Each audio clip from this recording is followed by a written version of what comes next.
Os recuerdo un poco de qué iba. Primero vimos de qué iba el control automático, con algunas definiciones. Estuvimos estudiando el control básico PID, en el cual vimos, en primer lugar, cómo llegar hasta él, mediante una propuesta de control tipo relé que nos llevaba a oscilaciones mantenidas, y para corregirlo, mediante un actuador continuo, podíamos incluir una función de transferencia continua, es decir, un cálculo continuo, no discreto como un relé, para obtener una acción de control con un valor concreto que nos gustaría aplicar sobre el proceso. Y estudiábamos el comportamiento de estos sistemas frente a variaciones del valor de referencia por parte del usuario, frente a la presencia de perturbación de señales exógenas sobre las cuales no tenemos control, y frente al ruido de medida que se tenía en la realimentación a través del sensor. Bueno, estuvimos viendo frente a esta referencia, a esta perturbación y a este ruido, cómo respondían los sistemas con un controlador de tipo PID. Nacho, perdón. Ahora que has puesto esa diapositiva, ¿puedes volver una atrás, por favor? No, ahora una para adelante. Esa. El control del primer problema del tema que hay que hacer para el día 10 es con realimentación, o quiero decir, es este control básico, que solo hay un controlador del proceso y la realimentación de la salida del proceso, dijéramos, y ya está. Claro, tal cual. Sí, es un problema. Vale. Es un problema simplemente para que al menos una vez en vuestra vida probéis el comando PIDTune para ajustar un PID. Esos dos problemas es un regalo, solo para... Vale.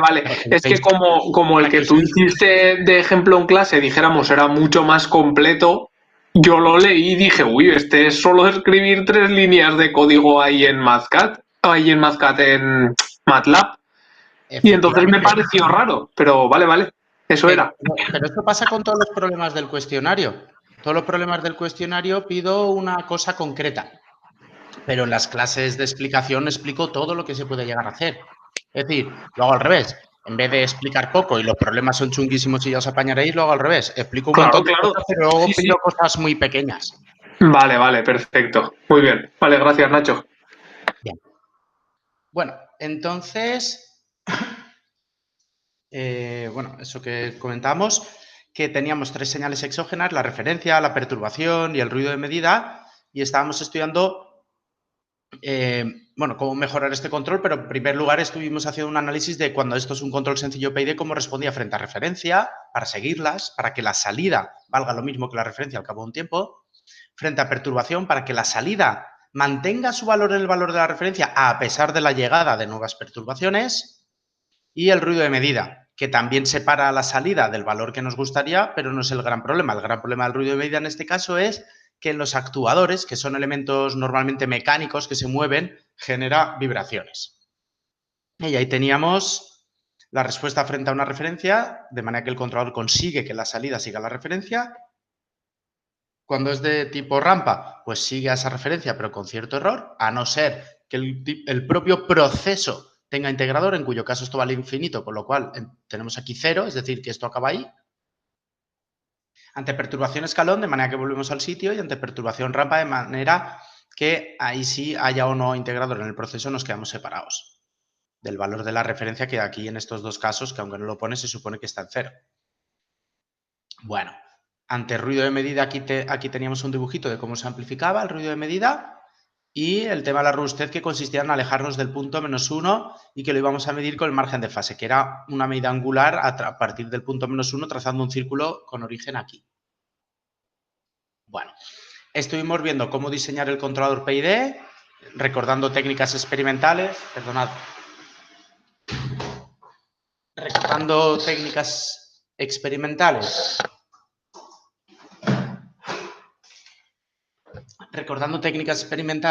y finalmente recordando técnicas basadas en modelo, que las íbamos a reducir a este comando de aquí, que es el diseño del PI básico. Es un diseño que se basa en conseguir maximizar K sub i sujeto a un margen de fase de 60 grados y un margen de ganancia de 8 decibelios. Existían formas de reajustar este controlador, por ejemplo, para ponerle un margen de fase diferente a 60 con toda esta opción, y uno modifica este numerito. Para poner otro tipo de controladores, que ya he comentado más veces que en la asignatura no los vamos a trabajar por ir más rápido, abríamos esto. Para extraer información numérica, mediante comandos, etcétera, utilizábamos como salida de la función no solo la variable de controlador, sino otra variable más de información. Y luego esa información tenía campos, es un objeto de MATLAB. Y esos campos, uno de ellos es, por ejemplo, la frecuencia de cruce de ganancia, que es una medición indirecta de la velocidad de respuesta. Y si, por ejemplo, queremos rediseñar un controlador para que sea más lento que el diseño que acabamos de hacer en la línea anterior, pues podríamos hacer un primer diseño, extraer de ahí la velocidad de respuesta y dividirla por 3 para que sea 3 veces más lento. Más adelante veremos el porqué de estas cosas, de que sea 3 veces más lento. Vimos también una interfaz gráfica para realizar diseños que también nos permitía mover el margen de fase, también nos permitía mover la frecuencia de cruce de ganancia, pero en este caso, bueno, lo del margen de ganancia no era tan inmediato que respetar lo de los 8 decibelios y tal, aunque bueno, retocándolo un poco se podía conseguir igualmente. Y eso ya era elección vuestra, yo ahí no me meto en qué herramienta utilizáis, yo os las enseño todas y en los problemas con que uséis una de ellas y un comando concreto, 2 o 3, ya está solucionado todo. La herramienta gráfica, otras herramientas de otras asignaturas que ya no vamos a utilizar, cómo implementarlo en Simulink también lo hemos visto, donde aquí había que poner el controlador, sus valores de KP y de KI, que lo hacíamos con campos, C.KP, C.KI, etc. Bueno, se podía aplicar saturación, también se podía aplicar el Bumbless Transfer o lo que se llama Tracking Mode, pero que no lo íbamos a trabajar en Simulink. Esto lo trabajaremos en Codesys, ya que trabajamos cosas no lineales, realistas las trabajaremos en un software industrial realista, que todo esto es para hacer simulaciones y entender todo el tema de control, pero en industria lo que se gasta es herramientas de implementación de controles en sistemas distribuidos, como puede ser Codesys o lo que habéis aprendido ya en las asignaturas con Julio Romero de automatización industrial o en la parte previa a esta asignatura, a esta parte de la asignatura. ¿Vale? Ahí lo tenéis, lo de Codesys, donde ahí está el mínimo y el máximo y el enlace al anti-WinDAP, etcétera. Y bueno, teníamos también, como comentaba, limitaciones en este controlador y entonces estuvimos viendo técnicas que se basaban en primer lugar en tener sensores de más. ¿Vale? Estuvimos viendo qué pasa cuando yo tengo una perturbación que la puedo medir, cómo modificar el controlador para que no solo sea realimentación, sino que además yo le añado una prealimentación. Y el proceso en este caso quedaba definido por todo esto, no solo una G, sino en este caso 3 y un nodo sumador. Y toda esta idea era el controlador. ¿Vale? Estuvimos aprendiendo a hacerlo, a diseñarlo, cómo hacerlo de forma ajustada si no sabíamos cómo hacerlo. Incluso vimos cómo hacer la aproximación mediante diseño experimental, que por cierto, de cara al trabajo, como se dice, utiliza únicamente una ganancia estática. Podéis utilizar o directamente aplicar esto o incluso lo podéis hacer experimental, quien quiera practicar. Vais a llegar al mismo resultado, ¿no? O como comprobación para analizar, profundizar un poquito más en vuestro estudio. ¿Sí? Nacho, una pregunta. En el caso de que tengas el mismo número de polos que de... Bueno, sí, que tengas el mismo número de polos que de... ¿Ceros? ¿De qué? ¿Ceros? Sí, de ceros. La ganancia se hace conforme lo pusiste. Es que era en el problema 1, creo, o 2. No, el problema 2. De los que hiciste, o sea, de los que tenemos que hacer. Para sacarlo del DC-Gain. Buah, es que ahora no lo puedo ver el problema. El DC-Gain es independiente de si hay más polos que ceros o no. El DC-Gain solo no vale un valor finito, o bien si el sistema tiene un derivador, es decir, una S suelta arriba, en cuyo caso valdría 0 la ganancia, o bien cuando tiene un integrador, es decir, una S suelta sola debajo, en cuyo caso la ganancia valdría infinito. En el resto de casos, independientemente del grado relativo con el que se mueve el sistema, la ganancia estática existirá con un número finito. Vale. ¿Vale? No sé muy bien la problemática que me comentas dónde se ha dado. Es que como no puedo entrar en el problema, no te lo puedo enseñar. Pero bueno, da igual. Pero yo puedo entrar aquí. Pues era el ¿El tercero. problema cuál? El tercero creo que es. Sí. En el primer punto que pone... Bueno, es que no leo tu pantalla. Pero quería saber la diferencia... Ahora, quería saber la diferencia entre esa fórmula que estabas gastando. Ah, o o- 12 gain de la división directamente, ¿no? Sí, Vale, lo pongo así porque si el sistema tiene retardos, MATLAB no sabe dividir. Entonces, si tú pones dcgain de paréntesis la división de dos sistemas, podría ser, que no es el caso, podría ser que si los sistemas tuvieran retardos, como él no sabe dividir retardos, te saltaría un error. Para evitar ese vale, error, por eso lo indico así. vale. Es que ¿Vale? no sabía por qué por qué lo calculabas de las dos maneras. O sea, porque das la opción de calcularlo de las dos maneras. Vale. ¿Cómo? ¿De las dos maneras? No te he entendido bien. Ponerlo directamente 4,28 o poner dcgain partido G, o sea, dcgain de G de X partido dcgain de G de Z. Sí, bueno, a mí me gusta todo más hacerlo simbólico porque así sé de dónde viene el 4,28 si dentro de una semana para estudiar no sé qué lo abro, el código. Si Ya. el código pongo 4,28, de aquí 15 días no sabré de dónde viene. Si yo pongo esto, puedo mirar los apuntes y decir, ah, vale, entonces es que dije que G de X era esto, que en los apuntes era esto. No sé, en fin, es un tema...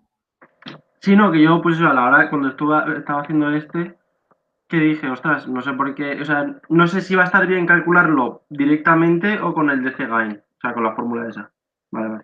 Es lo mismo, es decir, si yo ahora tecleara aquí en MATLAB KFF Enter, Pero te podría... tendría que dar 4,8, pues Y eso si sí. lo pongo así, me pondría lo mismo.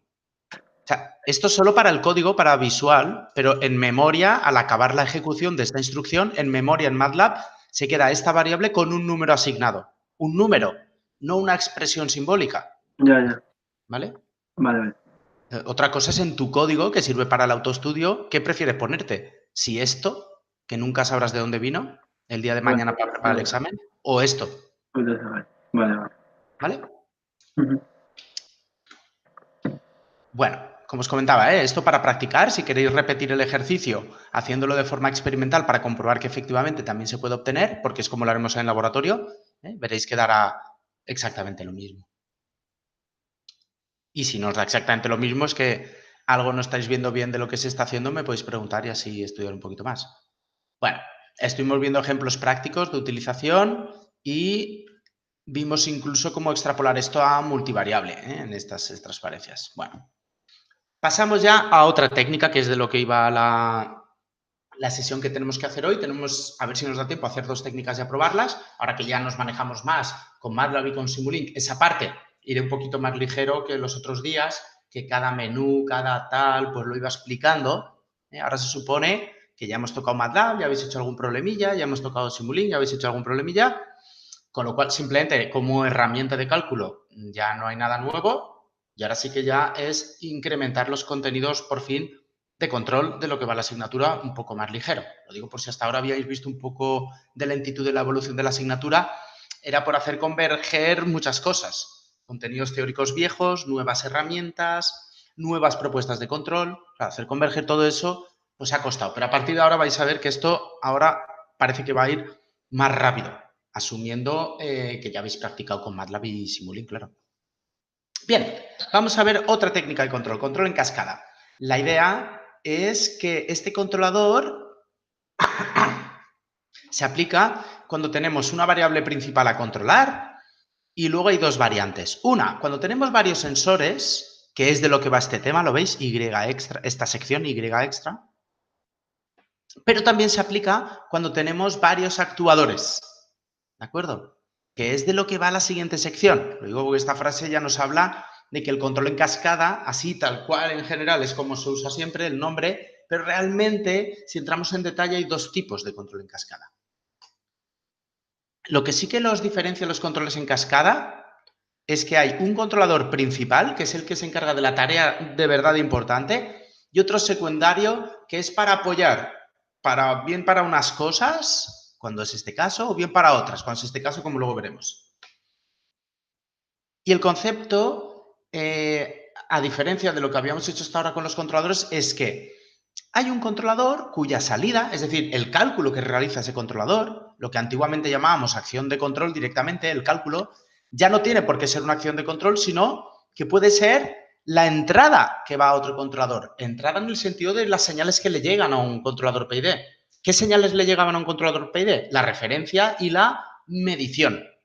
Pues según el tipo de control en cascada en el que hablemos, o bien lo enviaremos a la referencia, el cálculo de la acción, de la supuesta acción de control, o bien lo enviaremos a la referencia de un controlador secundario, o bien a la medición de un controlador secundario. Y en función de eso, en función de eso se diferencian los diferentes controles en cascada para estos casos y estos casos, como luego veremos. Nos vamos a centrar ahora en la variante de cómo aplicar el control en cascada con sensores extra. Fijaros que estamos justo en esa sección.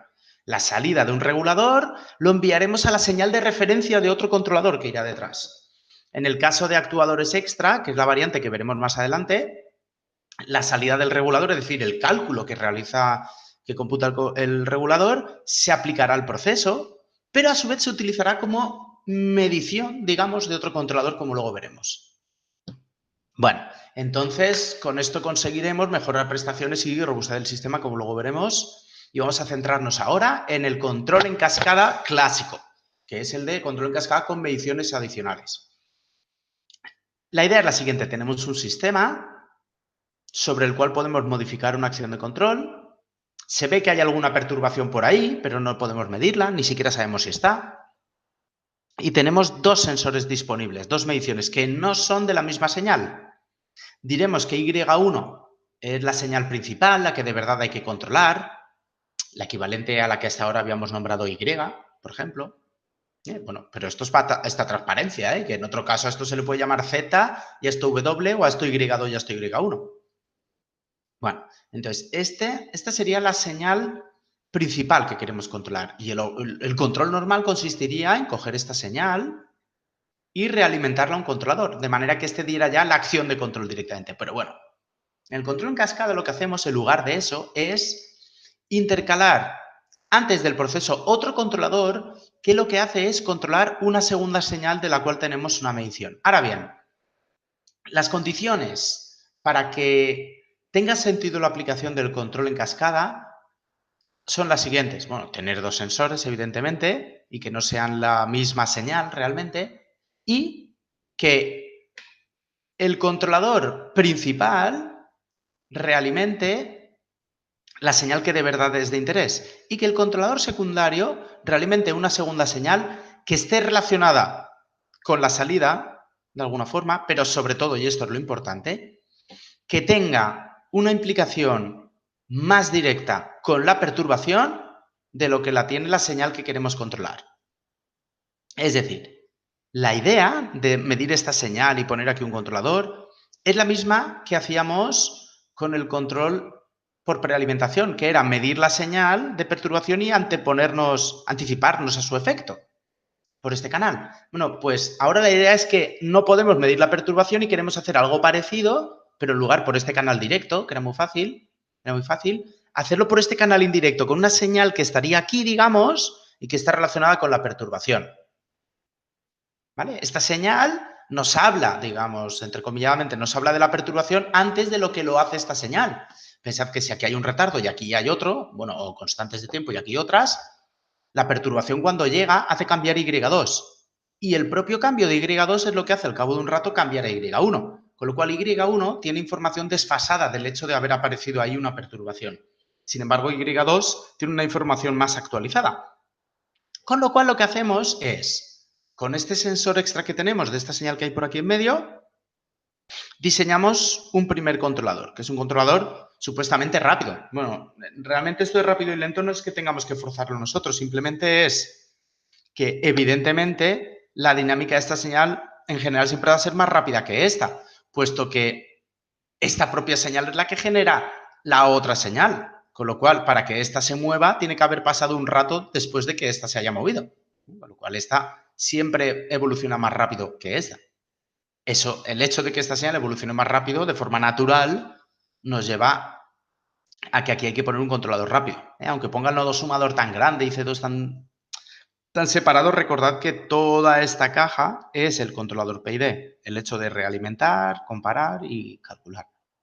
Una vez ya tenemos este controlador lo que busca es conseguir que esta señal siga la referencia que llega por la izquierda, con lo cual, esta señal que nos hemos inventado aquí, ahora es la referencia para esta señal intermedia. No es que queramos que valga un valor concreto, no queremos que esta señal intermedia llegue a un valor concreto, sino que queremos utilizar este valor intermedio, su referencia, para, al final, acabar controlando la salida Y1. Con lo cual, aquí ahora vendría el controlador principal, C1, que lo que trata de controlar no es todo el proceso, sino que lo que trata de controlar es este subproceso que ya está controlado aquí dentro, más este subproceso. Bueno, más que más, y este subproceso, porque de hecho es una multiplicación. Con lo cual, visto así, esto nos lleva a plantearnos cómo se ha de diseñar este controlador. Pues se ha de diseñar. Claro, en primer lugar, uno llega a la máquina y solo tiene esto. Yo no puedo llegar y diseñar este controlador porque cuando yo lo diseñe, esta señal, ¿qué hago con ella antes de poner esto? No podría hacer nada. Con lo cual, en primer lugar, lo que hacemos es diseñar la parte rápida, la parte del control más interno, el control rápido que se dice. Entonces, vamos a poner ese controlador. ¿Cómo se diseñaba este controlador? Se diseñaba a partir de lo que veía, dijimos. ¿Qué es lo que ve este controlador? Este controlador lo que va a ver es el cambio desde esta señal hasta esta señal de aquí de realimentación. Es decir, este controlador lo que va a ver es la evolución a través de G2. ¿Lo veis? Bueno, pues cogeremos el controlador C2 y lo diseñaremos con G2. Una vez esté diseñado, lo ponemos en marcha. Ya está puesto el controlador en industria. Entonces ahora llegaría el momento de diseñar este segundo controlador, con este ya puesto en marcha. Entonces, en ese caso, este controlador, ¿cómo lo diseñaríamos? Pues con todo esto que vemos. Pero lo que ve este controlador es C2 por G2 por G1. No, porque este controlador ve, en primer lugar, un bloque aquí que ya está cerrado, con lo cual este bloque tiene su comportamiento interno, basado en cadena directa a partir de uno más enlazo cerrado. Y a su vez también ve este bloque de aquí. ¿Vale? Bueno, todo esto está explicado en la siguiente transparencia. Entonces, primer paso en el diseño del control en cascada. Tenemos que diseñar. Bueno, antes de empezar con esta transparencia, me gustaría asegurar. ¿Me estáis escuchando? ¿Está Estoy en línea y todo, ¿no? Sí, está bien. Continúo. Vale, no, es solo de vez en cuando por asegurarme, ya van. Vale. Continúo. Entonces, tenemos aquí nuestro sistema y tenemos accesible esta señal. Primer paso. Diseñamos este controlador, ¿vale? Que puede ser un controlador P o PI. Es decir, en este controlador no necesitamos que de forma exacta la salida siga la referencia. Pero normalmente nosotros hemos dicho en la asignatura siempre pondremos PIs. Lo digo porque en algunos casos aquí realmente con un P, aunque haya error de posición, es suficiente, porque lo único importante es que tengamos información de la perturbación de forma veloz. Bueno, entonces aquí diseñaríamos un controlador de cara a la asignatura por ir más rápido y homogeneizar, será un PI, y lo diseñaremos con G2, es decir, con lo que ve este controlador, G2. Lo ponemos en marcha. Y entonces diseñamos C1, lo que es el maestro, el controlador de verdad importante porque es el que consigue que esta salida, la de verdad, de interés, siga esta referencia. ¿Cómo lo diseñamos? Bueno, normalmente nos va a salir un controlador más lento que C2 por lo que he explicado antes. Porque este controlador va a controlar esta dinámica, pero también esta. Con lo cual siempre va a ser más lento. Bueno, ¿cómo lo diseñaremos? Pues con lo que ve este controlador. ¿Y qué es lo que ve este controlador? Pues ve este subbloque ya en bucle cerrado y este de aquí. ¿Vale? Este subsistema, más que subbloque, perdón, este subsistema tiene como función de transferencia que le define cadena directa partido 1 más enlazo cerrado, es decir, C2 por G2 partido 1 más C2 por G2, multiplicado por G1. ¿Vale? Entonces lo diseñamos con esto. Bueno, entonces, si realmente este bloque saliera muy rápido, lo que podríamos hacer es incluso diseñarlo con G1. ¿Por qué? Porque una vez este lazo está en bucle cerrado, se supone que su ganancia estática es 1, si es un PI. Es decir, que cuando yo cambio la referencia a R2, la señal Y2 acaba en el mismo sitio. Con lo cual, bueno, eso es una aproximación que a veces se puede hacer. En la asignatura no es necesario. En industria, ¿cómo lo haríamos? Pues primero pondríamos a lo mejor aquí un control tipo relé para hacer el diseño, mediríamos las oscilaciones y lo sustituiríamos por un PI. Lo dejamos puesto. Siguiente paso, ponemos aquí un control tipo relé, manteniendo este puesto. Aquello oscilaría, bueno, aquello no, o sea, esta señal en ese caso, diseñaríamos un PI y lo pondríamos, ¿vale? Que así es como lo haremos en la sesión de prácticas. Haremos esta idea, pero en vez de decir se diseña con G2, hablaremos de que ponemos aquí un controlador tipo relé y que realimentamos esta señal, ¿eh? Es el equivalente a esta frase, digamos. Bueno, vamos a ver ejemplos de donde aparece esta técnica. Por ejemplo, tendríamos aquí un reactante que llega a cierta temperatura, aquí un refrigerante que dejamos pasar para conseguir que esto salga frío. Entonces, nosotros sabemos que el refrigerante puede llegar a una temperatura u otra y el hecho de abrir o cerrar nos va a permitir conseguir enfriar más o menos, pero no solo eso, sino también el hecho de que el refrigerante llega con una temperatura más o menos fría. Entonces, el hecho de dejar más o menos paso de refrigerante por aquí, también va enfriando más o menos la camisa, que al final acaba enfriando lo que hay en el interior del depósito. Con lo cual, la temperatura de la camisa esta de aquí sería una señal apta para el control en cascada, porque es una señal que nos habla rápidamente de las posibles perturbaciones, es decir, de que con qué temperatura está disponible el refrigerante, ¿vale? Y si conseguimos que la temperatura del refrigerante se mantenga más o menos constante, conseguiremos un enfriamiento más o menos constante de esta temperatura. Con lo cual, el control clásico que nos llevaría a medir lo que efectivamente queremos controlar para mover la válvula, con el control en cascada se modifica de la siguiente forma. Ponemos primero un control de esta temperatura de la camisa y cuando ya lo tenemos, ponemos un control de esta temperatura que no actúa sobre la válvula, sino sobre la referencia de ese controlador que ya hemos puesto en marcha. Otro ejemplo, como el que vimos, era este de aquí. Abríamos aquí una válvula, dejábamos pasar aceite caliente y este producto se iba calentando y salía por aquí. En el control estándar hubiéramos medido esta temperatura, hubiéramos ido a un controlador y hubiéramos modificado la válvula. En el control en cascada, bueno, lo que necesitamos es una medición indirecta pero rápida de que hay perturbaciones. Pues, por ejemplo, este aceite que tenemos aquí disponible puede estar a mayor o menor presión porque viene de un proceso anterior.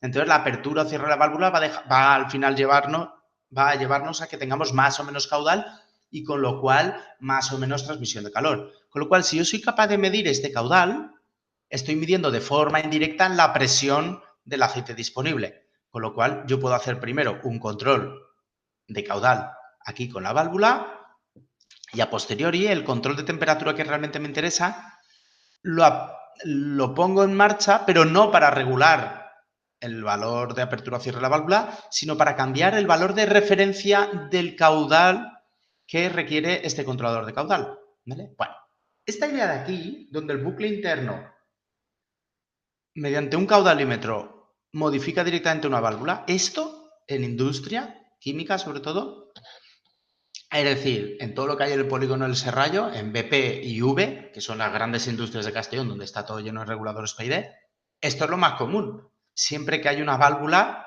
normalmente incluso la propia válvula lleva ya el caudalímetro y el controlador, va todo empaquetado. Y lo normal es que las válvulas están pensadas eso para regular caudales. Entonces, realmente es raro que algún controlador cambie directamente una válvula, sino que lo normal es que cambie el caudal de referencia que consigue que sea efectivo luego otro controlador en cascada de caudal a través de la modificación de la válvula. Y esta misma idea pasa con bombas, ¿eh? A veces cuando hay una bomba en vez de una válvula, pues lo primero hay un controlador de caudal y luego en función de lo que queramos hacer gracias a esa bomba o válvula, en fin, gracias al controlador de caudal, ya buscamos otro objetivo más principal, más relacionado con la productividad, no con el funcionamiento. ¿De acuerdo? Bueno, por ejemplo, otro caso aquí, pues tendríamos aquí un controlador. Nacho, perdona. ¿Sí?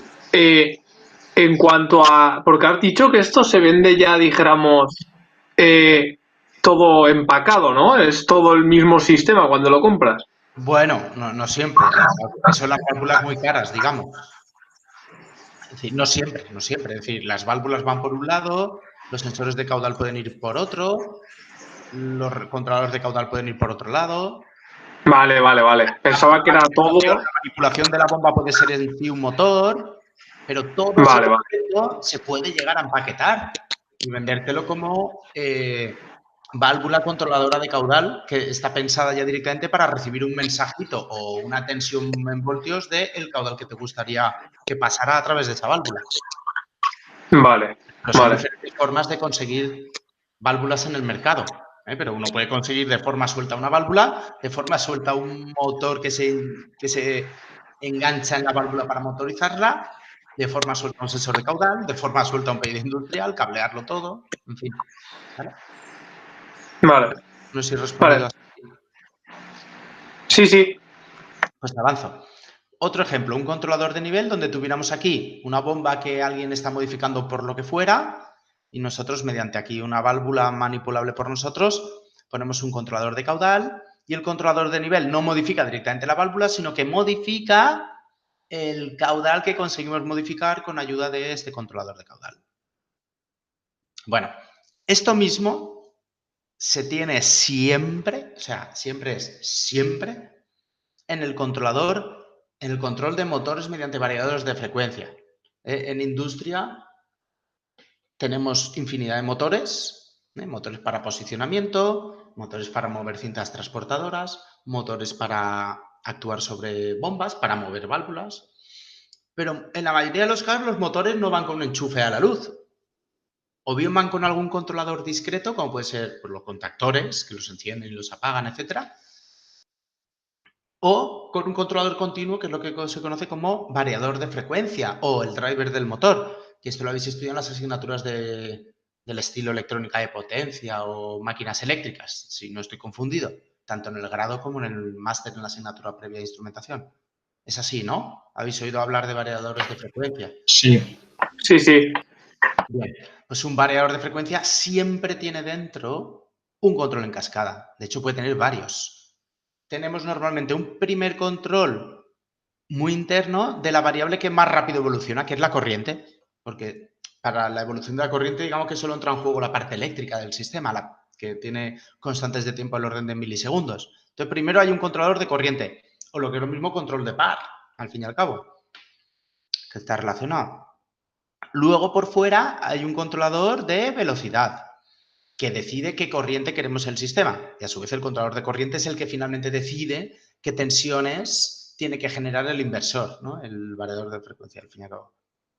Además, en robótica, en posicionamiento, hay otro bucle por fuera que lo que tiene es un controlador de posición. Y la posición se consigue pidiendo cierta velocidad de referencia, cierta velocidad, que a su vez la velocidad se consigue pidiendo cierta corriente. Y la corriente a su vez se consigue aplicando cierta tensión. ¿Lo veis? Ahí se puede llegar a la cascada incluso de 3 controladores. ¿Qué otro objetivo se consigue? Que aquí ahora lo vemos, porque aquí lo tenemos más claro todos por lo que habéis estudiado de electricidad. ¿Qué, digamos, objetivo secundario pero beneficioso conseguimos con el control en cascada? Bueno, pues por una parte hemos hablado hasta ahora de que los controladores PID deben tener la saturación del actuador que se dice, ¿no? Y el anti-wind, es decir, en el cálculo de la acción de control, uno debe tener en cuenta que no se puede aplicar la tensión que nos dé la gana. En el caso de los elementos eléctricos lo tenemos todos claro, 120 voltios, 380, etcétera. Básicamente porque no la tenemos ni siquiera disponible en la red, ¿no? Bueno, pues resulta que cuando yo aquí ahora pongo un controlador de velocidad que lo que pide es cierta corriente a este controlador de corriente, en el controlador de velocidad mi supuesta acción de control, que es la señal que envío de referencia al otro controlador, también la puedo saturar. Y saturando esta señal que envío aquí de referencia, de forma implícita estoy asegurándome que, en este caso las corrientes del motor se mantengan dentro de un rango. Claro, y esto es importante, porque las corrientes a través de los cables, los demanados, independientemente de la tensión, es lo que al final hace que se quemen los componentes cableados, ¿no? Los cables y tal. Con lo cual, es importante que este controlador tenga aquí otra saturación. Lo mismo pasaría con el controlador de posición que vendría aquí en cascada todavía más lejos, que podría pedir cierta velocidad a este controlador de velocidad restringiendo esa velocidad para que los elementos no vayan demasiado rápido.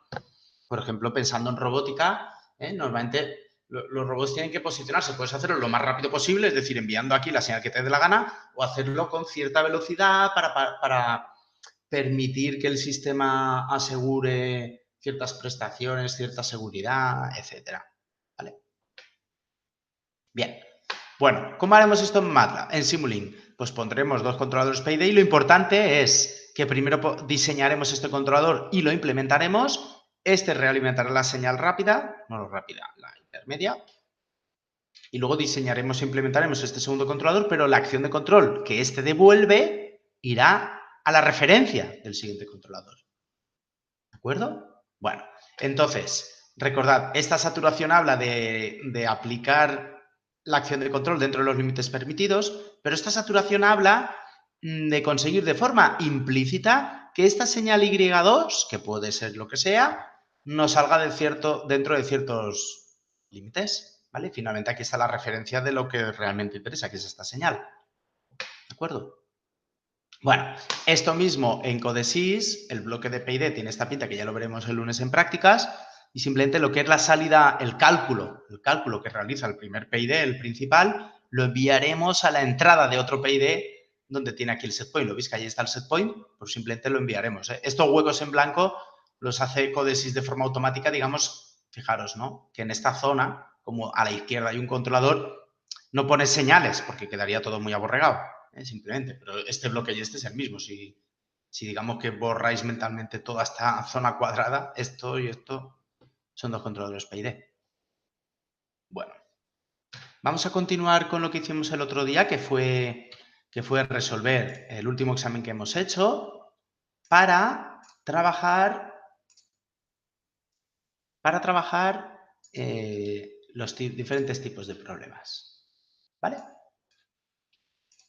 Bueno, a ver que lo abra esto.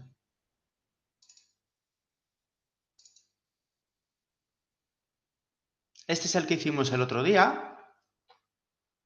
Y ahora vamos a centrarnos en este otro problema, que es como el siguiente que tenéis que hacer, vamos.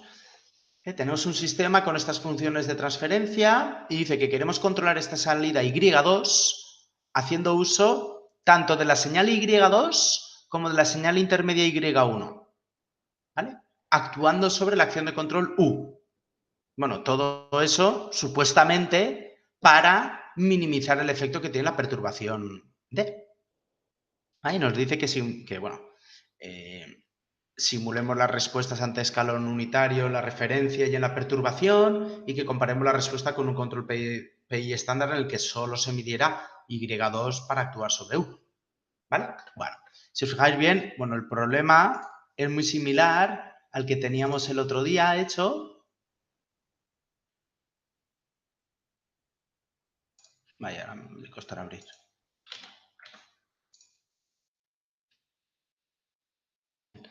¿Me seguís? No lo había indicado, pero evidentemente voy a utilizar MATLAB ahora. Espero que lo hayáis abierto y todo eso. No, esta vez no os había avisado, perdón.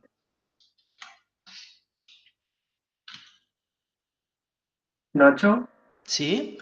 es que antes, yo cuando me he conectado al Meet y a la vez a lo del VPN, se me cierra el Meet. Entonces no sé si me va a pasar otra vez o qué. Pero a mí, y se ve que a más gente también, ¿eh? Sí, al conectar el Sí, VPN... pero solo pasa la primera vez. Sí, exacto, es al conectar el VPN. La primera vez se te quita, pero si has vuelto a entrar al Meet ya no se te sale. Yo Vale. creo que para otras clases, para todas las clases que quedan, que vamos a trabajar así, que de repente abrimos MATLAB y tal, lo interesante, si os da tiempo, si no, mientras hago yo ese pequeño recordatorio de la clase anterior, cuando veáis vosotros conveniente, el orden a seguir yo creo que sería el siguiente. Conectáis el VPN, os conectáis al ordenador de la UCI, le dais a abrir al MATLAB, que todo eso le lleva rato, que se queda ahí echando un rato, y mientras os conectáis al Meet, que ya tendréis el VPN activo y eso evitará los cortes, ¿vale? Bueno, Vale.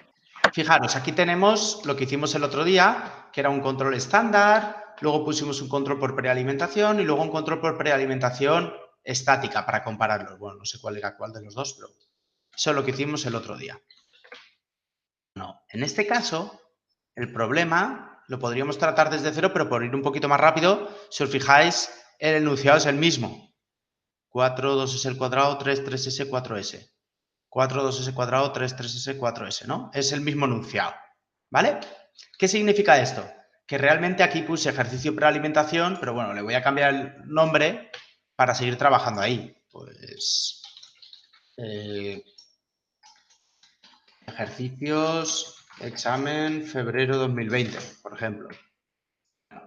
Entonces, esto de aquí, este código que teníamos aquí era para el problema 1. Entonces, ahora lo que voy a hacer es, bueno, esto como queráis, ¿eh? Si queréis podéis crear un bloque nuevo, pero bueno, es que así lo tenemos todo junto y lo podemos comparar.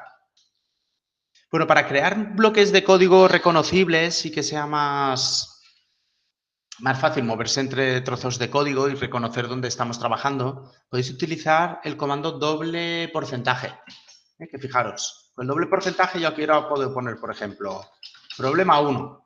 Y ahora voy a trabajar en otro problema, ¿no? Pues pongo aquí ahora doble porcentaje de nuevo y pongo aquí problema 2. Y entonces, fijaros, él me pone en amarillo en el trozo de código en el que me encuentro. ¿Vale? Ahí va.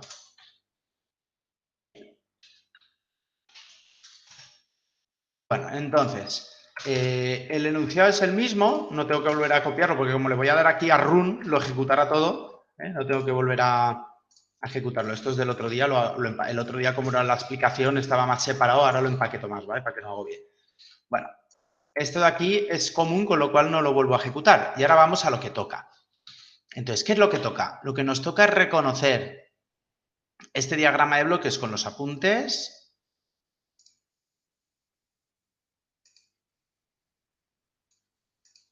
¿Vale? Y vemos que este es nuestro sistema, la información que necesitamos es esta. La función de transferencia que existe entre la acción de control y la primera medición y la función de transferencia que existe luego entre esta señal y esta. ¿Vale? En realidad no tendría por qué ser entre esta señal y esta, sino una vez está este lazo cerrado, la relación que hay entre esta señal y esta, que esta podría estar por el medio o no, a saber. ¿Vale? Bueno, ¿con esto qué quiero decir?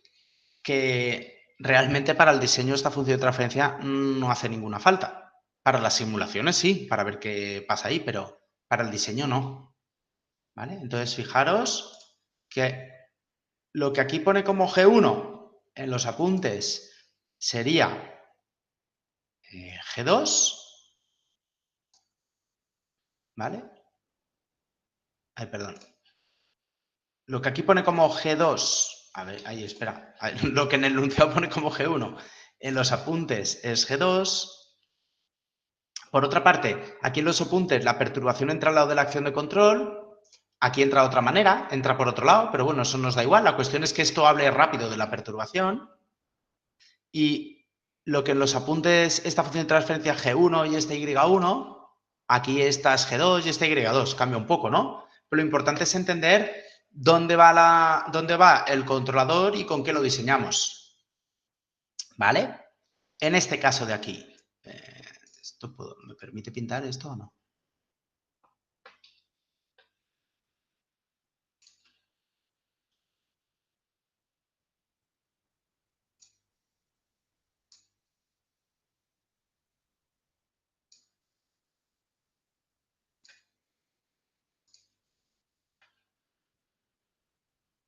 Vale, en este caso aquí, primero vamos a diseñar aquí un controlador C1.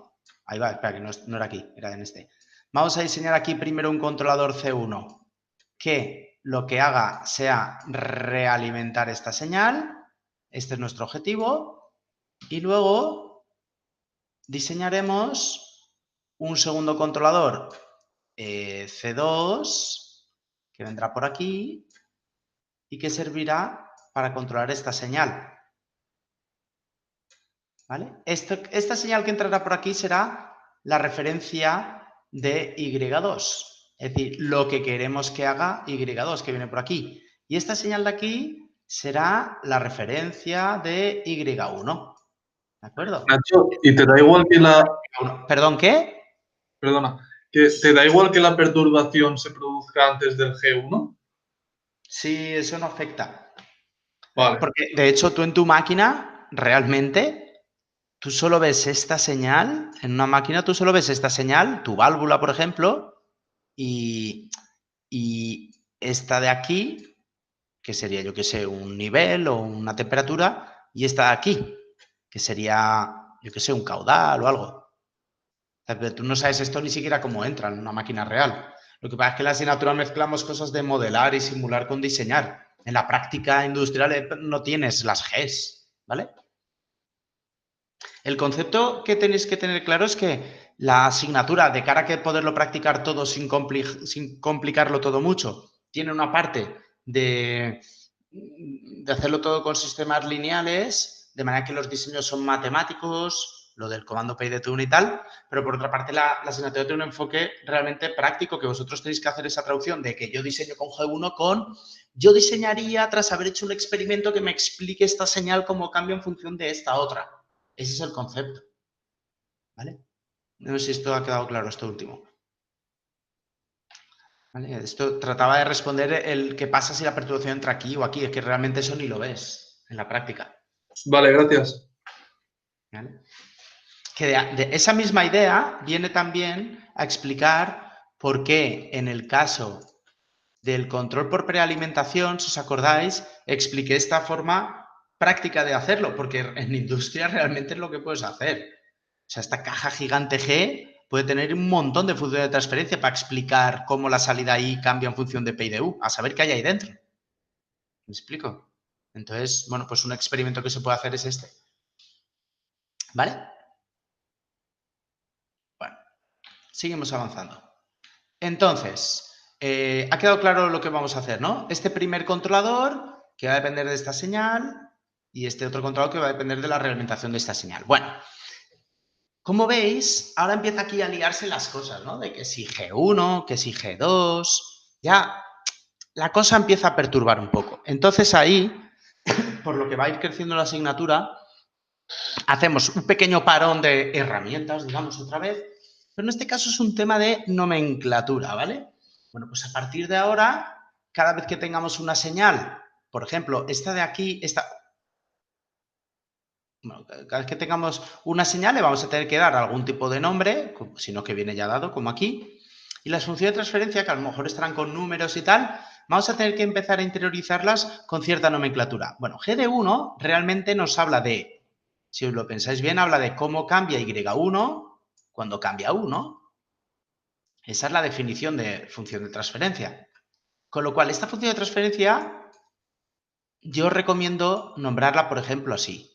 GY1 U. ¿Vale? Que esto significa función de transferencia que nos habla de cómo cambia Y1 cuando cambiamos la U. ¿De acuerdo? Este controlador realmente, ¿qué es lo que nos viene a decir? Este controlador nos dice cómo cambiaremos la acción de control U, ¿vale? Cuando haya cambiado el error entre la referencia de Y1 y la propia Y1. Es decir, al fin y al cabo, si la referencia es 0, digamos, y al cabo nos habla de cómo cambiamos la acción de control cuando cambiamos Y1. Hay que entender esto simbólicamente, ¿eh? Si queréis ponéis error de Y1 o algo así, vamos, pero no, si queréis que sea exacto, bueno, pues pongo aquí referencia de Y1 menos Y1. Eso es lo que viene a decir este controlador. Es decir, que ese controlador, yo prefiero nombrarlo como controlador que cambia U, para regular la señal Y1. ¿Me seguís? Entonces, con esa misma idea, ¿cómo nombraríais este control de aquí? ¿Ese cómo lo nombraríais con esa misma idea? Fijaros que este nos habla de cómo cambiar. Decidme a alguien una propuesta. Pues C y 1 y 2, ¿no? Muy bien. Es decir, el controlador que dice cómo debería cambiar Y1, bueno, en verdad es la referencia, pero la variable R normalmente nos la ahorramos porque se refiere a cierta señal, ¿no? ¿Cómo cambiaría el controlador que nos dice cómo hay que cambiar Y1? Pero una cosa, ¿no es al revés? Conseguir cambiar Y2. Y2, Perdón, sigue, ahora, dime. ¿no sería I2 y 1? R y 1. ¿Este? El que acabas de... Sí. No, fija, un controlador, bueno, o un proceso, una función de transferencia, perdón, siempre nos habla de cómo cambia la salida frente a los cambios de la entrada. Vale, vale. La salida en este caso es referencia de Y1, que sí que, es decir, que sí que podéis, o sea, en ese caso podría ser referencia Y1, referencia Y2 o Y, en fin, digamos que esta nomenclatura también se entendería, sería un poco lo mismo, ¿vale? Vale, vale. Y, por ejemplo, esta función de transferencia, ¿cómo la nombraríamos para no liar la cosa? Fijaros también la diferencia. Cuando una cosa es un proceso pongo G y cuando una cosa es un controlador pongo C. Es decir, las Gs son cosas físicas, tuberías y motores, y las Cs son algoritmos en un ordenador. Aunque se dibuje todo junto, en cada cosa es de una naturaleza. Entonces, G2, ¿cómo lo escribiríais? G, I2 y G, I1. Muy bien. ¿Vale? Bueno, fijaros. Una vez tomamos la nomenclatura esta, ahí nos damos cuenta de una cosa interesante y es... ¿A esto se le puede cambiar el color? Bueno, da igual. Una cosa interesante y es la siguiente, y es que este controlador de aquí, C1, que es el CUY1, ¿vale? Hay que diseñarlo con la función de transferencia, esta aquí, G1, que fijaros que está nombrada, es la misma pero nombrada al revés, ¿eh? CUY1 es función de GY1U. ¿Lo veis? Bueno, y por otra parte, esta función aquí de transferencia, el controlador 2, que hemos dicho que es la que actúa sobre Y1, ¿vale? O para siendo más rigurosos, digamos, el controlador que actúa sobre la referencia de Y1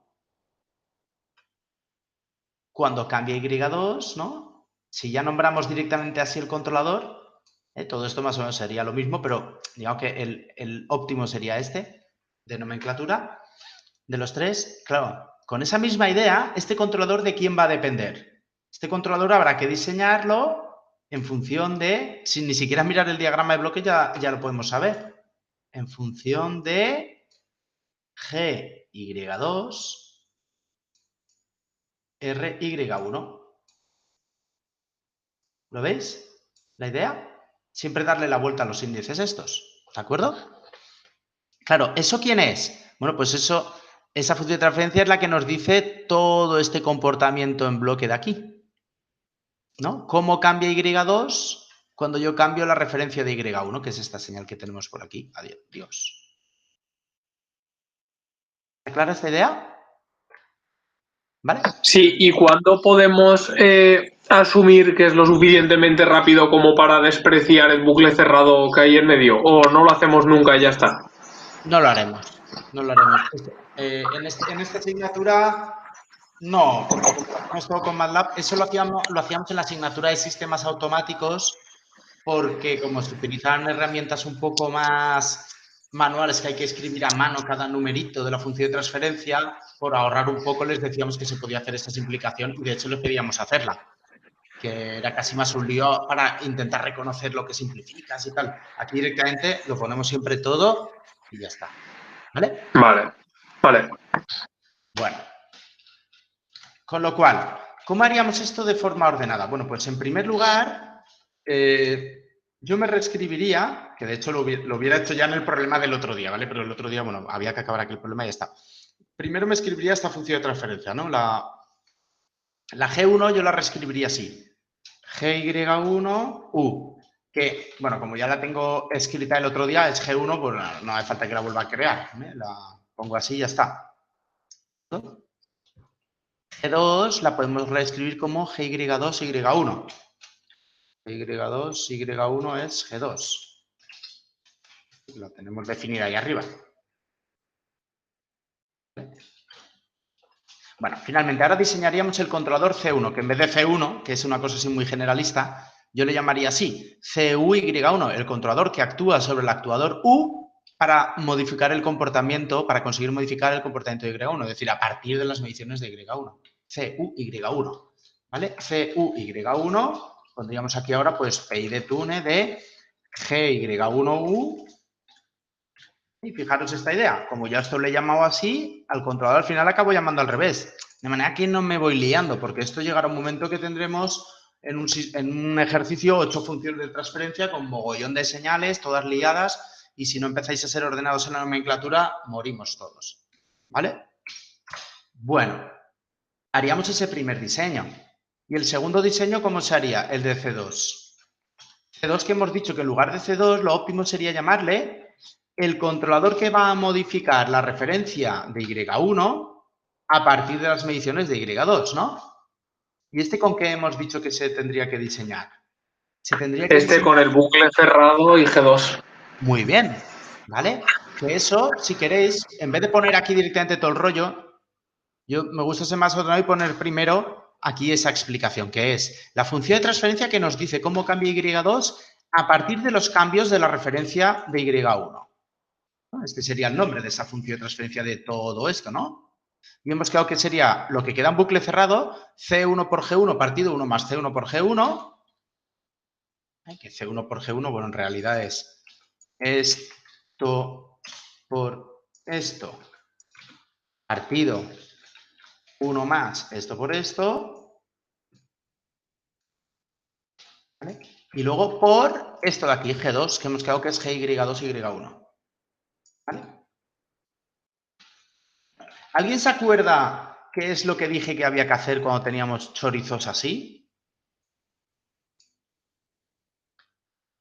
Una recomendación que os hice, y es que siempre que tengamos chorizos de este estilo, con operaciones matemáticas por un tubo entre funciones de transferencia, MATLAB no es capaz de hacer simplificaciones del tipo 1 más S partido 1 más S, que tú lo quitarías a mano con el boli. MATLAB no sabe hacer eso si no se lo pides tú. Y eso se hace con MinReal. Porque si no da problemas numéricos. ¿De acuerdo? Bien. Bueno, finalmente este controlador hemos dicho que se diseña con toda esa función de transferencia. ¿Ha quedado claro? Sí. Ejecutamos este código, vamos a MATLAB para asegurarnos que no hay nada en rojo, es que está todo bien, y ahora vamos a implementarlo. Bueno, abrimos lo del otro día porque realmente, bueno, lo de renombrar las funciones de transferencia, como solo las hemos renombrado, G1 y G2 siguen estando en memoria, si lo habéis ejecutado todo, y GD. Con lo cual, si os acordáis, aquí teníamos el primer control estándar, que si lo abrís, aquí dentro ya pusimos lo de GD, G1, G2, ¿lo veis? Bueno, con lo cual, voy a reaprovechar ese bloque y aquí voy a hacer el control en cascada. ¿El control en cascada en qué hemos dicho que consiste? En poner en primer lugar un controlador aquí. Ay, perdonad, que mi versión de MATLAB es un poco diferente para lo de acceder a la librería. Ahora. Poníamos payde 2 degrees of freedom, ¿os acordáis? Pincho aquí. Bueno, y aquí ahora voy a poner un controlador que,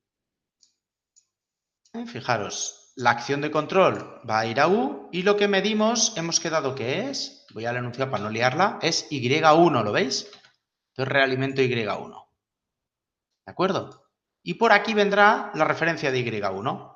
Voy a dar nombre a las señales para no liarme. U, Y1, referencia de Y1. Vale, entonces, ahora relleno el controlador para no liar la cosa. Fijaros, yo veo aquí U y veo Y1. No tengo ni que ir al código ni nada. Si yo he usado la teoría, bueno, la teoría no, la práctica esta propuesta para la nomenclatura, ¿cómo se debería llamar ese controlador? Simplemente viendo el diagrama, ¿eh?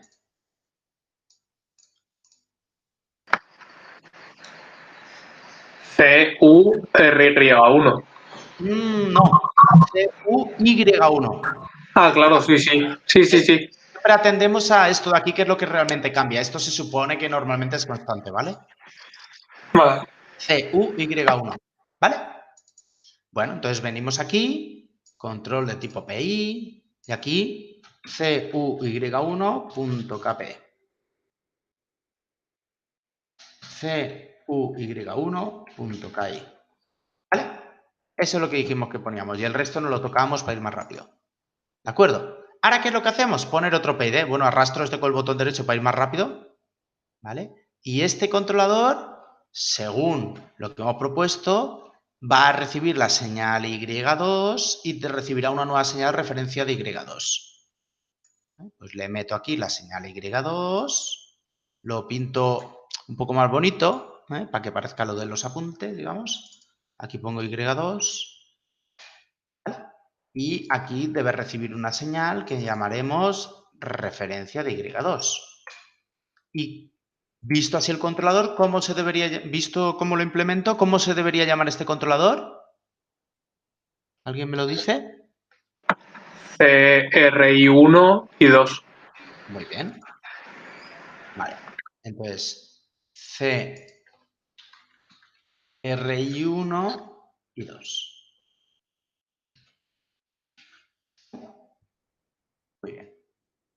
A ver, ojo que tenemos que haberlo llamado igual. CRY1, Y2. ¿Vale? Perfecto. Nacho, ¿Sí? al anterior, al primero que has hecho de los controles, a ese, ¿qué nombre le has puesto? A Cui. Vale.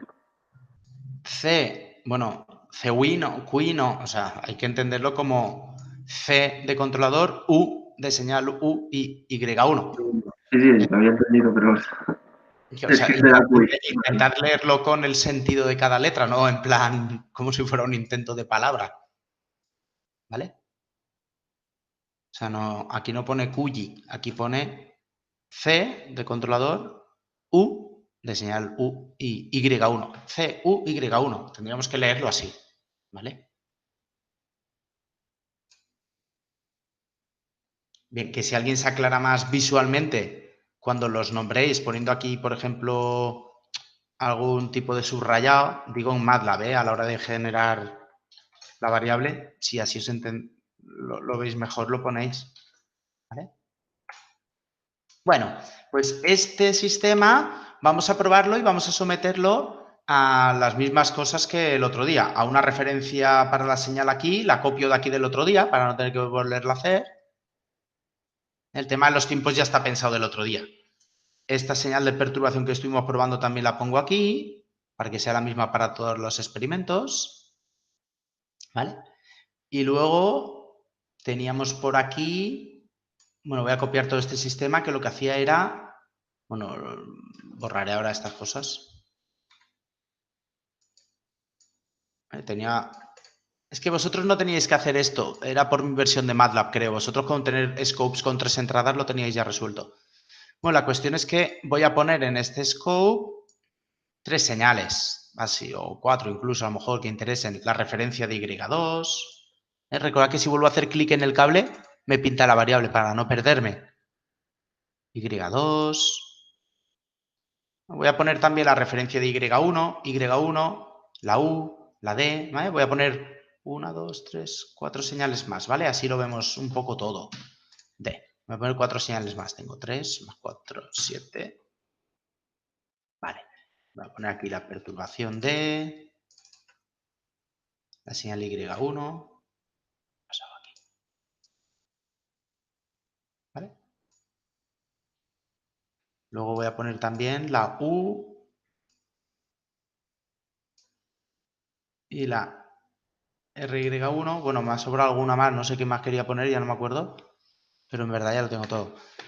Bueno, si simulamos esto, os recuerdo, vamos a ver cómo da la cosa y os recuerdo un poco la idea de todo esto que era. Aquí teníamos el control estándar del otro día, que cuando llegaba una perturbación tenía toda esta modificación. Luego vimos, bueno, aquí se veía mejor. Aquí vimos cómo el control estándar tenía toda esta perturbación.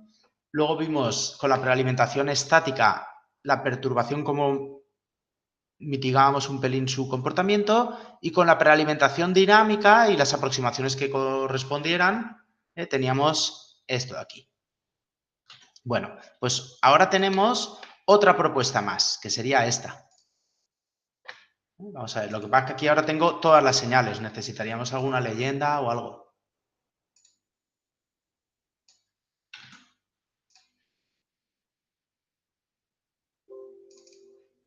ahí lo tenemos. ¿Vale? Lo importante, ¿cuándo llega la perturbación? En el instante 50. ¿Y quién es la señal que hay que controlar? Y2, ¿no? Bueno, pues ha hecho este comportamiento que veis aquí. La cuestión es que realmente lo interesante de eso es compararlo aquí con el control estándar, la prealimentación, tal, ¿vale? Así que lo que voy a hacer es poner aquí una entrada más por un tema simplemente didáctico, de comparación, perdón. Voy a poner aquí esta señal de aquí Y2. ¿Vale?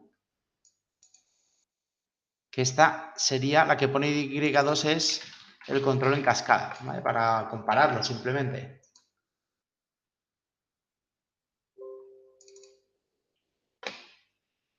¿Vale?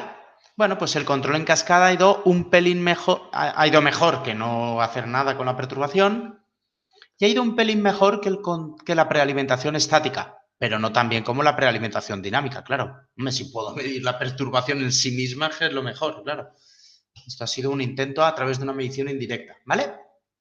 ¿Ha quedado claro el concepto de control en cascada, los pasos para el diseño y su prueba en simulación o implementación? Sí. Pues entonces avanzo, ¿vale? Al siguiente ítem. Bueno, la cuestión, Vale. de cara a un examen habría que leer el enunciado completo, porque a ver qué dice. Dice, dado tal, indica el nombre de la estrategia. Control en cascada de sensores, ¿no? Pondríamos, por lo que os decía que está el control en cascada actuado que veremos más adelante. ¿Dibuja el diagrama de bloques? Bueno, pues habría que dibujar el diagrama de bloques con esto y añadir los controladores como he hecho aquí, digamos, ¿no? Habría que añadir lo que he puesto aquí en rojo, como los apuntes. Indica los valores de los bloques introducidos y los pasos realizados para su obtención. Bueno, pues ahí tendríais que añadir estos comandos. Bueno, estos son los de definición, a lo mejor no haría falta, pero estos seguro, ¿vale? Que explican el diseño que habéis hecho. Y el valor. Y ahí fijaros que esto es importante, que a veces no lo incluís. El valor de los bloques. Claro, si un bloque es un PID o una GDS, yo quiero los valores. Es decir, pues, si del diagrama de bloques, yo ahí leeré C1, o como lo hayáis llamado, o C2, o como le hayáis llamado, que coincida con el código, por favor. Y el valor de los bloques significa, vale, pero yo quiero ver qué valor has puesto en ese controlador. ¿Cómo puedo saber yo el valor del controlador? Bueno, lo tengo aquí en memoria. O bien selecciono botón derecho Evaluate Selection, o bien le doy a la tecla F9, o bien lo copio y lo pego en MATLAB, todo lo mismo. ¿Vale? Y el valor significaría CY1 es un controlador PI con KP igual a 0, tal y KI igual a tal. ¿Vale? Es decir, que me lo decís los valores porque, en fin, quiero saber qué os ha dado. ¿Vale? ¿De acuerdo? Ahí tendríamos ese controlador y el otro, pues otro valor diferente, otros valores diferentes, los que sean. ¿De acuerdo? Bueno. Ahora, indica el tiempo de establecimiento en el seguimiento de referencias. Bueno, pues aquí, fijaros que en el seguimiento de referencias los otros iban todos iguales, porque eso no afectaba, pero este ha cambiado un poco. Fijaros cómo en el seguimiento de referencias el comportamiento no es igual que en los otros. Este ha ido un pelín más rápido, ¿lo veis? El control en cascada. Eso también es importante, que al final aceleramos un pelín el bucle de control, gracias a tener dos mediciones. ¿Lo veis ahí? Es importante. Bueno, entonces, indica el tiempo de establecimiento en el seguimiento de referencias. Si queréis nos centramos en este, que es donde está mejor visto. Referencia Y2 y la Y2. Esto es lo que hay que ver. Bueno, pues eso hay que ir a esta zona de aquí. Y la señal de referencia Y2 cambiaba en el instante 1. Y la señal Y2 ha llegado al 98%, bueno, pues por esta zona. Esto es en instante 20 segundos, más o menos. Menos 1 por 19 o 20 por ahí, ¿vale?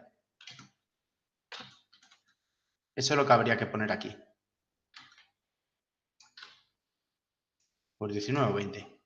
Indica los errores máximos de seguimiento. debido a una perturbación en forma de escalón en D y compáralo con el control estándar. ¿Vale?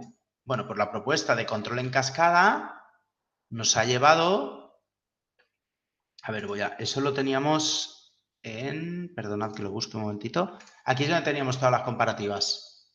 Aquí tenemos control estándar. Recordad que el error se mide desde el valor en el cual debería estar, que era 1, porque la referencia estaba en 1. Con lo cual el control estándar tenía un error de 1 a... Pues 8,2, pues 7,2. Ahí habría que poner 7,2. Y en la propuesta, que es el control en cascada en este caso, que es la línea roja en mi caso, bueno, pues lo hago zoom, esto es 1, esto es 4,5, con lo cual de aquí a aquí van 3,5, y esto es 1, y esto es menos 1,5, con lo cual de aquí a aquí van 2,5. Entre 3,5 y 2,5 es más grande 3,5, con lo cual el resultado es 3,5.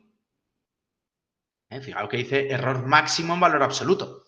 Lo digo, ojo con eso porque fijaros, en valor absoluto ahí pone 4,5 y aquí abajo en valor absoluto pone menos 1,5. Pero el error no es eso, no es ese número.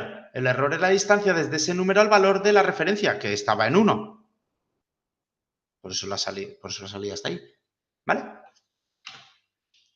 Bueno, en régimen permanente con la referencia en 2, de Y2 en 1 y la perturbación en 1, ¿cuánto vale UY1 e Y2? Bueno, pues eso, en mi caso lo tengo aquí, que es donde he simulado la cascada. Pues como el escalón de referencia iba de 0 a 1, y este también iba de 0 a 1, aunque en un instante de tiempo diferente, cuando hayan pasado los 100 segundos de simulación ya estarán todos en 1. Con lo cual vengo aquí y ahí tengo todas las señales y cuando ya estemos al cabo de mucho tiempo, ahí es donde tendré la medición de las señales que me piden.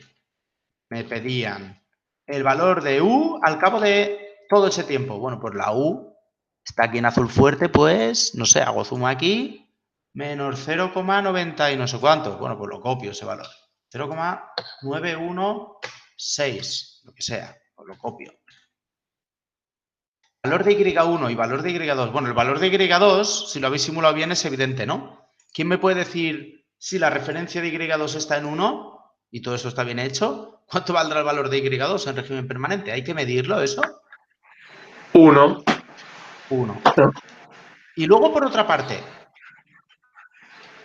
nos pide también Y1. Pues vamos aquí a Y1 que está en rojo. Bueno, pues ahí la tenemos. Hacemos zoom. Y da, pues, no sé, en fin, hacéis zoom y lo que dé. 0,335, pues 0,335, ¿vale?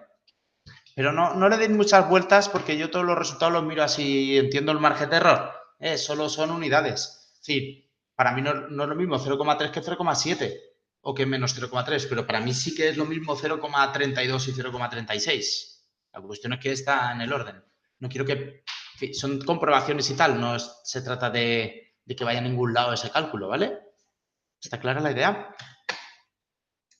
Bueno, con todo esto que hemos visto hoy, hemos resuelto el tema de la nomenclatura de cara al futuro y hemos visto ya un tipo de controlador. Voy a intentar ver, vuelvo a la teoría, si ha quedado todo esto claro, y voy a intentar, a ver si me da tiempo, me voy a saltar un poco de teoría, que veremos el próximo día, y así me voy a ir a otro tipo de controlador que también tenéis en el boletín de problemas. Así digamos que desde hoy está resuelto todo lo que tenéis que hacer para la siguiente sesión, ¿vale? Para la siguiente entrega, quiero decir. Si os parece bien, me adelanto un poco a la teoría, que no es que me la salte, ¿eh? La retomaremos. Vale. Entonces, vuelvo a la teoría para avanzar, si os ha quedado todo claro. Oh, joder, no sé dónde estoy yo.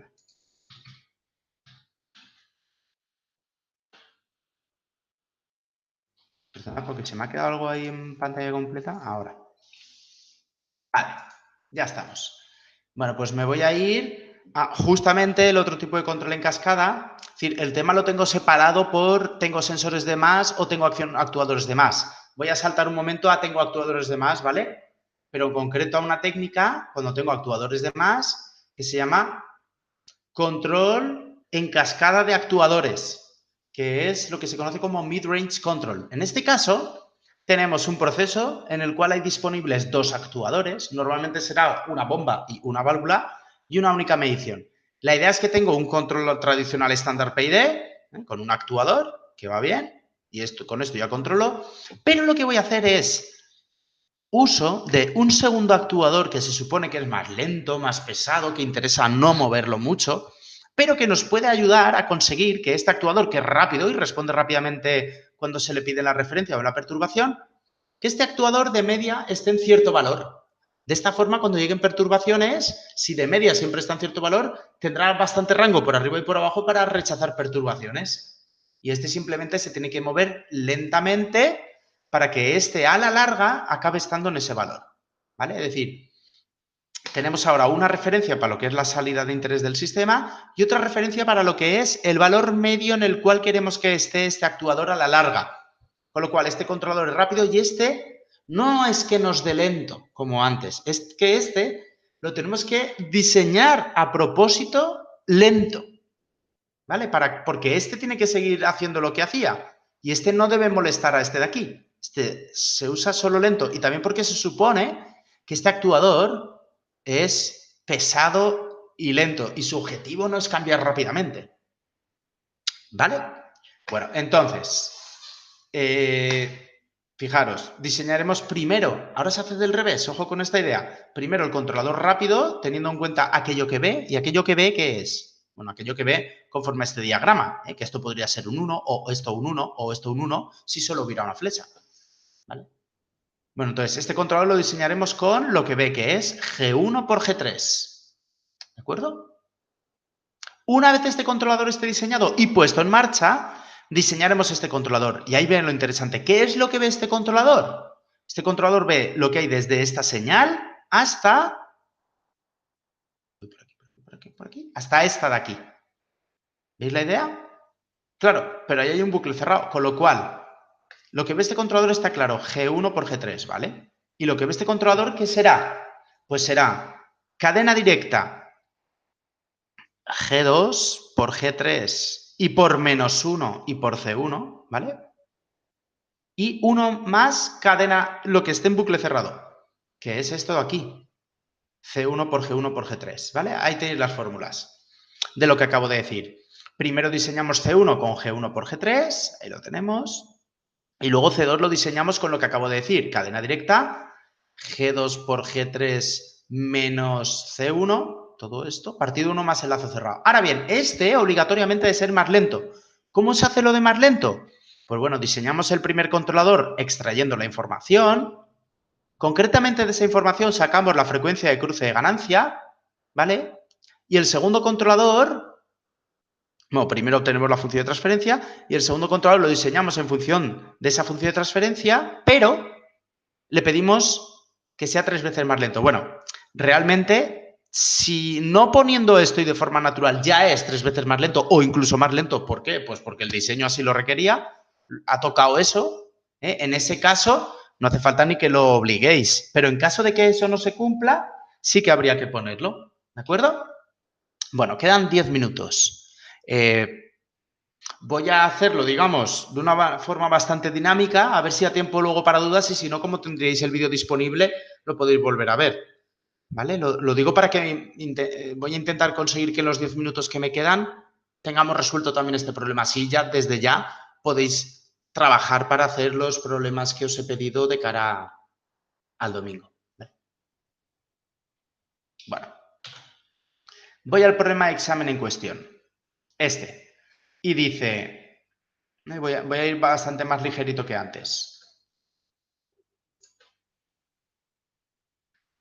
Dice, dado este sistema, que son otra función de transferencia que voy a tener que reescribir, supón que el actuador U, este de aquí, es rápido, pero con rango de actuación pequeño, mientras que el V es lento, ¿vale? Y que ambos se pueden manipular. Diseña un sistema de control para la salida Y y que a su vez logre mantener el valor de U, que es el rápido, vaya, centrado en cierto valor deseado. Bueno, aquí ha nombrado tal cual la estrategia de control que tenéis que proponer. Control mid-range control o control en cascada de actuadores que se llama. ¿Vale? Bueno, en fin, luego pide cosas que eso, si acaso nos lo saltaremos para intentar acabarlo, ¿vale? Bueno, pues voy a intentar hacer este ejercicio. Bueno, ahora podría empezar un nuevo código o reutilizar lo que queráis, porque los problemas son diferentes ahora, ¿vale? Entonces voy a poner aquí ejercicio 3, por ejemplo. Voy a crear un fichero nuevo y lo voy a guardar como ejercicio 3 del examen de febrero de 2020. Y empiezo definiendo la transformada de Laplace. Ya tengo que incluir las funciones de transferencia, que son estas que tenemos aquí. Las tengo ahí debajo para copiar mejor, digamos. ¿Vale? Y bueno, entonces, G1, 0.4. ¿Me seguís todos bien? ¿Os ha cortado algo? Bien, bien. A mí se me había cortado antes. Bueno, como lo que estoy haciendo está grabado, en ese caso, a no ser que es algo que no pilléis, me preguntéis, yo sigo avanzando, ¿vale? Para que me dé tiempo a acabarlo y lo tengáis de cara al domingo. Es que si no, tendréis que esperar a la explicación del viernes, que ya quedaría muy ajustado, ¿no? Sí, sí, mejor. ¿Vale? Bueno, aquí tenemos las 3 funciones de transferencia. Entonces, ya sabemos que hay que diseñar un controlador que va a venir aquí, que ¿cómo le llamaríamos con la nomenclatura que hemos propuesto? Ay, perdón, esto lo tengo que alejar, si no, no me va a caber el otro. Vale, tendremos primero un controlador aquí, que con lo que hemos dicho antes, ese controlador le vamos a llamar el controlador que cambia U, ¿vale? Para corregir Y, ¿correcto? Y aquí pondremos un controlador, que es el controlador que cambiará V para corregir U. Y tendrá como medición, pseudomedición realmente, o sea, como información, la U. Y por aquí vendrá la referencia de U y por aquí vendrá la referencia de I. A esto es a lo que vamos a llegar. La referencia de I realimentará aquí. ¿Vale? Con lo cual primero se diseña este controlador, CUI, que dependerá de la función de transferencia que ve, que es la función de transferencia que va de aquí a aquí, que le vamos a llamar GUI. Ay, perdón, GYU, la función de transferencia que nos dice cómo cambia la Y cuando cambio la U. ¿Vale? Pues primero voy a definir eso, GYU. ¿Quién es GYU? Pues es el producto de G1 por G3. ¿Vale? Y CUI lo diseñamos como con el comando PI de tune de G1 por, de GYU, PI, ya que lo he nombrado así, ¿vale? Bueno, cuando tuviéramos ese controlador diseñado, habría que diseñar el otro, pero tendríamos que asegurarnos que es 3 veces más lento, con lo cual, en realidad, una de las cosas interesantes de este es que le extraigamos la info. Me creo aquí una variable que se puede llamar, pues yo qué sé, info_CUI, por ejemplo. Ejecuto esto y de esta variable info_CUI, que la voy a poner ahora en MATLAB, me quedo con esto. Para tener claro con qué velocidad ha funcionado. Bueno, y ahora tendríamos que hacer lo otro, que es, primero obtener la función de transferencia que nos dice cómo cambia, os lo recuerdo aquí en la teoría, la función de transferencia que nos dice cómo cambia U, que es lo que hay que controlar en este caso, cuando yo cambio la acción de control, ¿vale? Que es, recordad, es G2 por G3 por menos CUI, G2 por G3 por menos CUI, G2 por G3 por CUI, partido 1 más lo que haya en bucle cerrado, que lo que hay en bucle cerrado en este caso es G1, G3 y CUI. G1, G3 y CUI. ¿Vale? Bueno, esto, como tiene operaciones, lo tenemos que enchufar dentro de un MinReal. Y finalmente con este ya diseño el controlador que va a cambiar V para corregir U, como PI de Tune de GUV. ¿Vale? PI. Y, claro, en este caso, como hemos comentado antes, tenemos que ir con ojo porque hay que extraer la información. XVI. VU, quería decir. VU. Bueno, ejecuto esto y recordad, tengo que comprobar si este tiene una velocidad 3 veces por lo menos o más lenta que este, ¿vale? Entonces me voy a MATLAB para comprobarlo y me sale 0,15, que no cumple con ser 3 veces más lento que este. Porque 3 veces más lento que este hubiera sido, pues esto. Con lo cual, lo que hago es que de este extraigo la frecuencia de cruce de ganancia y la divido por 3, ¿vale? ¿Vale? Lo ejecuto y ahora este de aquí sí que es 3 veces más lento, ¿de acuerdo? Bueno, y ahora faltaría lo que es la implementación en Simulink. Voy a hacerla bastante veloz. Ya que todo lo veloz que me deje Simulink. Bueno, en primer lugar tendré que crear el sistema con G1, G2 y G3. ¿Vale? Pongo aquí un LTI System.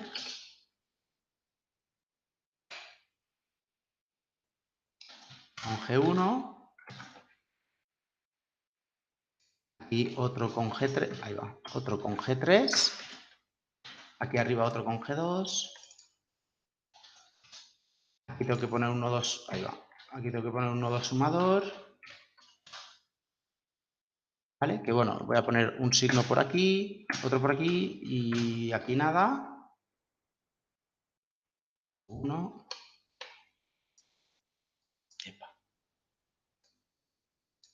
¿Vale? Bueno, y para que quede más compacto lo voy a meter todo en un subsistema para que se vea mejor. Create subsystem. ¿Vale? Y recordad, esta señal de aquí es la V, esta señal de aquí es la U y esa señal de aquí es la Y. Bueno, ahí lo tengo igual que allí fuera, ¿vale? Entonces lo primero es poner aquí un controlador PID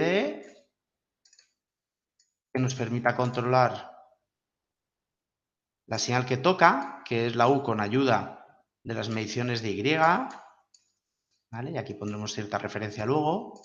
Y recordad, esto tal cual está dibujado, ya podemos intuir que esto es el controlador que modifica la acción de control U para corregir la Y. Aquí pondremos la KP y aquí la KI. Y aquí ponemos otro controlador que es el que modificará la acción de control V para conseguir que la U esté centrada en cierto valor que indicaremos aquí. Y tal cual está dibujado, ya podemos intuir que este controlador se tiene que llamar el controlador que modifica V para corregir la acción de control media en U. ¿Vale? Bueno, y entonces ahora tendríamos que poner aquí un escalón para hacer los experimentos, que este sería, no sé, lo voy a poner el instante de tiempo 0 o 1 mismo, y este de aquí, bueno, vistos los tiempos, esto es una frecuencia, con lo cual el tiempo es del orden de la inversa, con el 2pi y todo eso, ¿no? Es decir, es del orden el orden de magnitud, no es un tiempo exacto, es del orden de 13 segundos. Bueno, pues lo multiplico por 10 de ese orden mismo, con lo cual voy a hacer que este escalón de referencia en V, para probar eso, esto sería la referencia de la U. Quería decir U, V, Y, referencia de Y, referencia para la U, ¿vale? Este lo voy a poner pues en el instante 100 segundos y la simulación del orden de 200 segundos. Y igual me quedo hasta corto. ¿De acuerdo? Entonces ahora tendría que poner aquí un scope, que voy a poner la referencia de U, la referencia de I, la U, la I y la V, 5 señales, todas, así rápidamente para ver la simulación y con esto lo dejaremos. Pincho todo. ¿Lo vais siguiendo bien? Ahora sí que te he dejado hacer el scope sin poner el multiplexor. Es que me parece que no fue eso el problema. El problema es, no sé si era algo de la leyenda o algo de eso. Muy bien. tenía todo separado. Era. Ah, sí, sí, es verdad. Creo que fue por eso que no me aclaré para quitarlo de multiejes. Creo que fue por eso. Pero bueno. Sí, sí. Vale, ahí lo tenemos. Sí que ha dado tiempo a que se estabilice. He acertado los tiempos así a ojímetro. Bueno, ahí tendríamos todas las señales. RU, V, Y, U, R, I, ahí lo pone. ¿Vale? Bueno, habría que ver qué es lo que pide el ejercicio, pero fijaros, la señal U es una acción de control que se supone que está pensada para que la señal Y siga a esta referencia. Fijaros, la referencia de Y, que la tengo aquí abajo, estaba en 0 y ha pasado a 1, ¿no? Lo típico que hacemos siempre. Entonces, la acción de control U evidentemente ha cambiado. ¿Lo veis? A lo bestia, ha cambiado. Y ha conseguido que la señal, efectivamente, Y acabe en ese valor. Pero ¿qué ha pasado? Que la señal V, poco a poco, más lento, fijaros en la evolución de esto y esto, que esto es mucho más lento, poco a poco ha ido a un valor tal que la acción de control U se ha ido a 0. ¿Lo veis? Bueno, y eso por el diseño que hemos hecho. Por hacerlo un poco más exagerado y un aspecto, digamos, teórico, voy a hacer esto 10 veces más lento para que veáis el efecto mejor. Voy a rediseñarlo 10 veces más lento y voy a hacer esto también más largo para que no haya problemas. Igual no da tiempo a que se estabilice, pero bueno, nos servirá para verlo igualmente. Fijaros en la idea. Cambia la referencia de Y. Efectivamente, la Y, que es esta señal, lo consigue rápidamente. Y la acción de control U cambia bruscamente, pero la V muy lentamente va cambiando para conseguir que la U, que ha hecho el cambio como tocaba poco a poco, a la larga, acabe en el valor de la referencia, que en este caso era 0 de momento. Aquí, por ejemplo, ¿qué cambia? Bueno, pues ese controlador cambia lentamente para que lentamente el actuador U llegue al otro valor. ¿De acuerdo? El actuador U solo cambia rápidamente para lo que está pensado, para conseguir seguir referencias de Y. Pues nos ha pasado el tiempo. Espero que haya dado tiempo con esto a que os lancéis vosotros a hacerlo. Bueno, ya sabéis que puedo atenderos en tutorías, correos, Meet, lo que haga falta, ¿vale? Tenemos que salir pitando que es la hora, chicos. Dejo de grabar al menos y si tenéis dudas no tengo problema en quedarme, ¿eh? No, se ha entendido bien y aparte